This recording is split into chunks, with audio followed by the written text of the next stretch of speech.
Logo no início desse filme a gente tem uma coisa bem curiosa, né? A gente vê ali o mal representado, diferente dos dois primeiros filmes, não por uma assombração, por um ser, como é o caso da Annabelle ou da Freira, mas sim por um objeto, um espelho, que ao ser tocado por uma jovem Lorraine, interpretada pela Madison Lawlor, porque sim, em Invocação do Mal 4, o último ritual, nós temos os jovens Warren, né, interpretados pela Madison Lawlor, como eu acabei de falar, e o Orion Smith, que interpreta o Ed e que ele é igualzinho ao Patrick Wilson, por sinal. E aí, nessa cena, a gente tem esse espelho amaldiçoado, que ao ser tocado pela Lorraine, ele trinca, ele meio que se fragmenta. O que, de certa forma, é a alegoria perfeita para esse filme, porque esse novo Invocação do Mal, né, o último Invocação do Mal, ele traz uma narrativa bem fragmentada, que cria sensações muito curiosas, né? Cria efeitos muito curiosos. Porque a gente tem uma narrativa que ela é fragmentada desde o roteiro, desde ali da estruturação desse novo filme. O fato é que, diferente dos primeiros 3 filmes da franquia, onde a gente tinha uma narrativa bifurcada, né? A gente tinha um caso investigado pelos Warren desde antes do envolvimento deles, e a gente tinha o próprio foco mais pessoal e íntimo dos Warren. Aqui a gente tem uma terceira narrativa ali agregada, que é a história da Judy Warren, né, a filha do casal, agora adulta, interpretada pela Mia Tomlinson, e que acaba ganhando esse ar mais de protagonista. São basicamente 3 narrativas dessa vez. A gente tem a do casal Warren, a gente tem a da filha dos Warren, né, que é a Judy, com o namorado, interpretado pelo Ben Hardy, e a família Smoor, que é a família que foi sorteada para ser a assombração da vez, não é mesmo? Essas 3 linhas narrativas, elas, como eu falei, têm um efeito curioso, porque por vezes isso acaba criando um efeito bem negativo. O filme está inchado, existe um excesso de personagens, um excesso de coisas acontecendo que não nos permite absorver tudo da melhor forma possível. Mas, ao mesmo tempo, a gente também tem uma ideia interessante pelo excesso de personagens. A gente nunca sabe de quem o mal tá vindo atrás primeiro. E no momento onde a gente tem uma cena com pelo menos 11 pessoas reunidas no mesmo lugar, né? Reunidas numa casa que, apesar de grande, são 11 pessoas, a gente tem muita coisa para olhar, muita pessoa para seguir, a gente começa a sentir um pouco aquela aflição. Porque se no primeiro e no segundo Invocação do Mal que a gente tinha uma casa mal assombrada e isso já dava um negócio, porque a gente não sabe de onde, né, de qual cômodo vai vir a assombração, vai vir do teto, vai vir do chão, vai vir do porão, vai vir das paredes. Aqui a gente não apenas tem esse efeito ali por causa da casa, mas isso acaba sendo elevado por causa do número de personagens.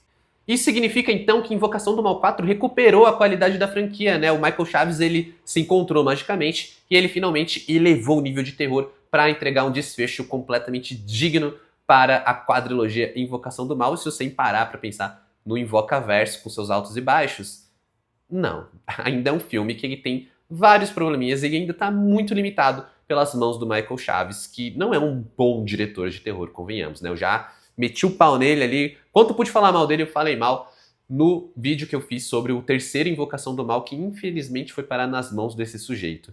Mas até que aqui ele me surpreendeu, porque o filme ele tá um pouco acima da média, ao meu ver. Ele ainda tem muitos problemas, ele ainda é muito limitado, mas ele também tem algumas construções que eu confesso que eu gostei um pouco mais. No final das contas, Invocação do Mal 4 não é o filme péssimo que eu esperava, que eu temia que ele fosse, ainda que, infelizmente, ele acabe ficando abaixo do belíssimo e excelente trabalho que o James Wan fez. E, bom, vamos falar disso hoje, né? Disso que a gente vai conversar hoje. Porque antes de mais nada, a gente tem que estar lembrando que o que a gente está falando aqui não é apenas mais um filme da franquia, não é apenas mais uma sequência. A gente está falando do que, pelo menos está sendo posicionado assim, o grande desfecho da franquia. Então, esse grande desfecho, ele tinha que encerrar numa nota alta, né? Não podia encerrar ali como o terceiro filme, que é um filme muito abaixo da média. Também não podia ser qualquer coisa, também não podia ser um novo filme abaixo da média, ou um filme que meio que deixasse tudo em aberto pra ser aquele final que não tem tanta cara de final, porque a gente sabe que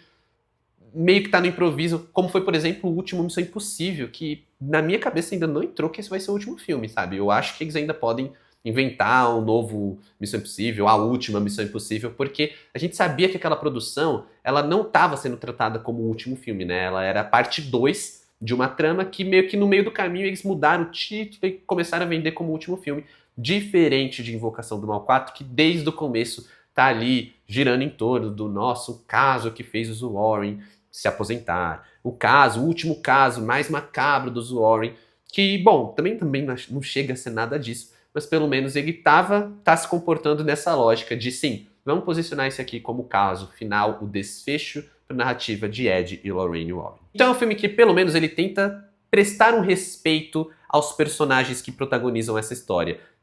Ou quase, né? Isso se aplica muito bem quando a gente fala do núcleo dos Warren. O Ed e a Lorraine aqui, eles estão mais velhos, eles estão realmente ali num momento mais tranquilo, um momento onde eles decidiram se afastar da profissão como investigadores paranormais. Isso é até bem posicionado por algumas sequências do filme como um momento onde eles estão dando aquela velha palestra, onde eles explicam e mostram cenas dos casos. Mas aí quando eles acendem as luzes, a gente não tem mais todo aquele público fascinado, interessado. A gente tem uns 12 gato pingado ali que nem sequer acredita naquilo direito, né? A gente leva essa questão do ceticismo para uma nova geração. A gente estava vendo histórias nos anos 70, a gente já está nos anos 80, a gente já teve o lançamento de Caça-Fantasmas, o que gera uma piada bem curiosa ali no filme, que é bem posicionado justamente para a gente entender o momento em que o casal está agora. A gente também tem um ótimo desenvolvimento justamente para a filha deles, né, para Judy, que ela acaba ganhando esse lado mais protagonista e meio que é bem respeitado isso com a jornada da personagem, que mesmo sendo secundária, ela tinha sua importância nos outros filmes,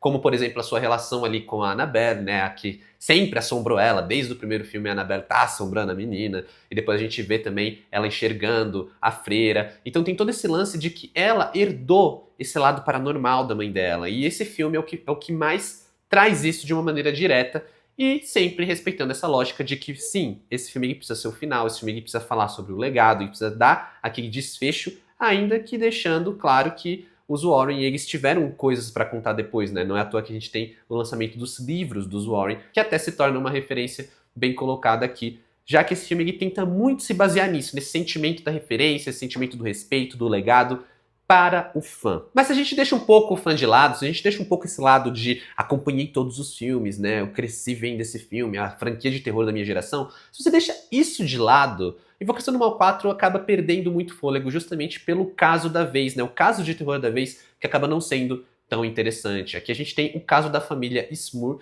novamente uma família ali no interior que do nada começa a ver a casa, né, aparecendo algumas coisas, aparições, coisas estranhas, coisas se movendo, e isso vai se agravando, se agravando, se agravando, até que os Warren precisam intervir.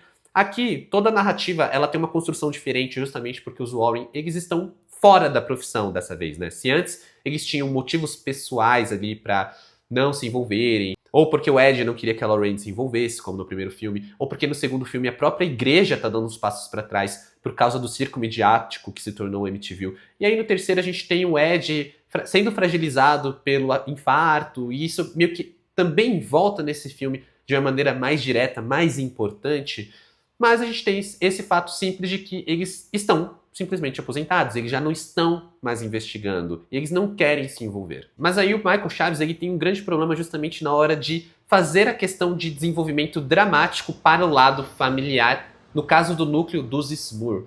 Aqui a gente tem uma família enorme, uma família de 8 pessoas. Então tem todo esse lance de que o que pode acontecer com cada um dessas pessoas, pode acontecer com qualquer um deles. E óbvio, o que pode acontecer com um, tem outras 7 pessoas para desacreditar. Então tudo isso eleva a tensão e até cria uma atmosfera interessante com alguns sustos muito melhores construídos do que no terceiro filme. Aqui o Michael Chaves ele se volta pro James Wan de uma maneira quase ali de vou tentar copiar um pouco melhor, vou tentar me atentar um pouco mais para replicar a construção do susto, para replicar a construção do terror. Isso até que funciona, mas com certas limitações, porque novamente o Michael Chaves é o cara que ele gosta de monstrão de CGI, ele gosta de mostrar na tua cara o que tá assombrando ali, e isso acaba sendo sempre um problema, sempre acaba se tornando algo mais problemático do que realmente para agregar no horror, o que faz com que Invocação do Mal 4 ainda seja muito limitado diante do trabalho que o James Wan tinha criado ali, né, tinha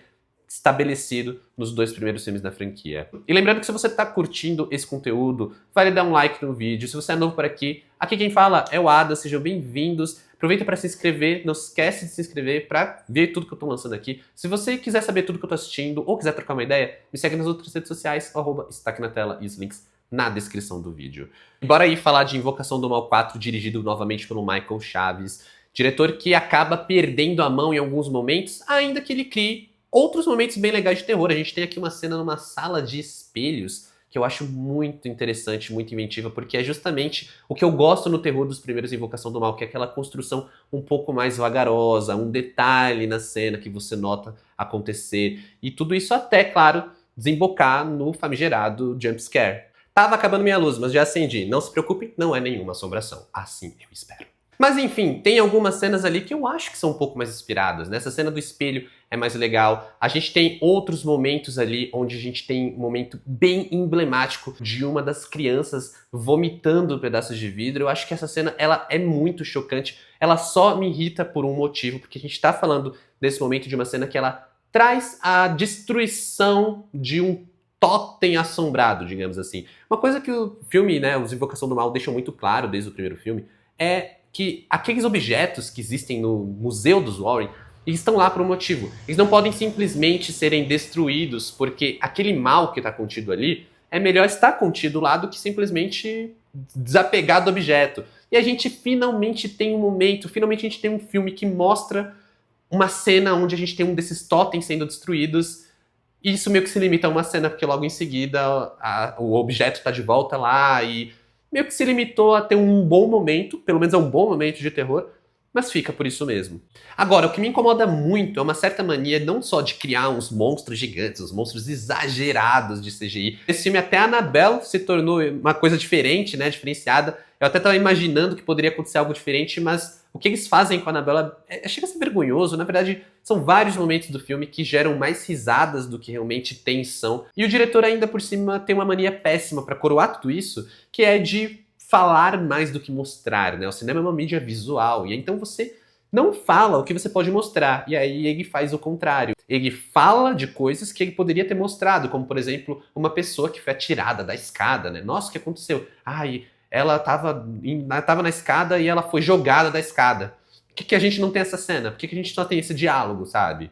Claro, como eu disse, é um filme que ele tá lidando com excessos, por isso mesmo que ele tem essa questão da fragmentação dessa narrativa. A gente tá acompanhando pelo menos 12 personagens. Lugares diferentes, é claro, até que a gente tem ali um grande momento de juntar boa parte dessa galera pro clímax do filme. Isso é aproveitado com algumas sequências, como por exemplo, o padre, aquele padre amigo da família, que tá sempre ajudando a família, e ele tem aqui um momento pra brilhar, né, por si só, que é um momento mais tenso, e é onde o filme começa a endereçar quem vai ser meio que a face da assombração dessa vez, porque infelizmente a gente tá falando novamente de um filme de Invocação do Mal com a ausência de uma figura emblemática do horror. A gente teve a Annabelle no primeiro filme, a gente teve a Freira no segundo filme. No terceiro filme a gente teve esse vazio, e aqui a gente tem novamente a Annabelle, reaproveitada da pior maneira possível, mas a gente não tem nenhuma assombração original que possa trazer esse peso para o encerramento, trazer esse peso para realmente mostrar pra gente que esse era, tal qual dito ali, né, no marketing e tudo mais, o caso mais macabro e mais pesado dos Warren. É notável, inclusive, como é um caso que falta um certo desenvolvimento, né? Falta ali uma certa questão de justificativa. A gente tem toda uma explicação sobre as assombrações do primeiro e do segundo filme. No terceiro isso acaba não cabendo, porque isso acaba indo para uma outra lógica, mas aqui caberia novamente uma explicação que acaba não vindo, ao meu ver, né, no meu entendimento, isso se deve ao fato desse caso, especificamente, o caso da família Smurr, nunca ter sido completamente resolvido. Então é como que os Warren nunca realmente entenderam quais eram as intenções daquelas assombrações, daqueles demônios ali naquela casa. Justamente por isso, né, esse vácuo nos arquivos dos Warren acaba abrindo espaço para essa ausência de desenvolvimento no filme. Mas, gente, ainda é um filme, ainda tem todo esse lance cinematográfico. Poderiam ter inventado alguma coisa, poderiam ter, sei lá, tentado justificar, em vez de simplesmente jogar uma ideia lá e aproveitar ela de uma forma meio porca. Mas uma coisa que o filme acerta é nessa lógica de legado, de família, dos Warren. Isso aqui talvez seja o ponto mais alto de O Último Ritual. É olhar para os Warren para além dos investigadores paranormais, né? A gente tinha muito esse lado deles enquanto casal, enquanto família. Aqui a gente tem um lado bem também de família com o lado da filha, né? A filha mais próxima, a gente tem muitas interações e o próprio namorado dela também traz ali uma dinâmica muito legal. A gente tem uma adição na dinâmica e a gente também tem essa adição um pouco na tensão, porque pode acontecer algo com ele, pode acontecer algo com ela. A gente consegue entender que o amor deles realmente é muito palpável, eles têm uma química legal. E tudo isso acaba jogando a experiência desse último Invocação do Mal mais pra cima, né? Jogando esse filme ali pra um lado dramático mais interessante, principalmente quando a gente compara com o terceiro, que a gente tem um apego por esses personagens e novamente tememos por eles. Fica ali faltando realmente esse apego com a família assombrada, porque a gente tá realmente sem se importar com os Smurfs. Ainda que seja interessante notar como eles traduzem algumas partes dos arquivos, né? Então tem a questão ali do pai da família, que ele alega que uma das assombrações mexeu com ele no meio da noite, fez coisas ali não concedidas, né? Falam que o cachorro da família foi jogado na parede. Então tudo isso acaba tendo um pequeno momento do filme para representar, ainda que enquanto horror ali a gente não se importe tanto com eles e muitas vezes esse horror acabe sendo limitado a um ou outro jumpscare não tão efetivo. Pro lado dos Warren, parece que o Michael Chaves ele se esforçou um pouquinho mais, inclusive gerando um belo momento ali de encerramento para a jornada, uma jornada que ela é pontuada por outros personagens, a gente tem pequenas referências, a gente tem ali toda uma questão da gente estar presente no momento pessoal dessa família que coroa o encerramento da franquia num todo. E isso de uma forma bem positiva, ainda que poderia ser melhor, mas pelo menos não é o ponto baixo que poderia ter sido se eles tivessem decidido encerrar no terceiro filme. Então, para Invocação do Mal 4, O Último Ritual, nota 7. É aquela coisa, é um filme interessante, é um filme que tem coisas legais, tem ideias legais, tem uma narrativa que até faz sentido, mas ainda é muito limitada pela mão do diretor. Pelo menos tem os seus bons momentos e encerra a narrativa geral, né, a franquia, de uma forma digna. É isso, né? Eu saí feliz, saí satisfeito do cinema. E eu vou deixar linkado aqui os comentários que eu fiz do primeiro e do terceiro filme, respectivamente, na minha opinião, o melhor e o pior da franquia. Comenta aqui embaixo o que você achou desse último filme, se você gostou ou a sua expectativa. Como sempre, muito obrigado por assistir esse vídeo até aqui. Valeu, falou e até mais.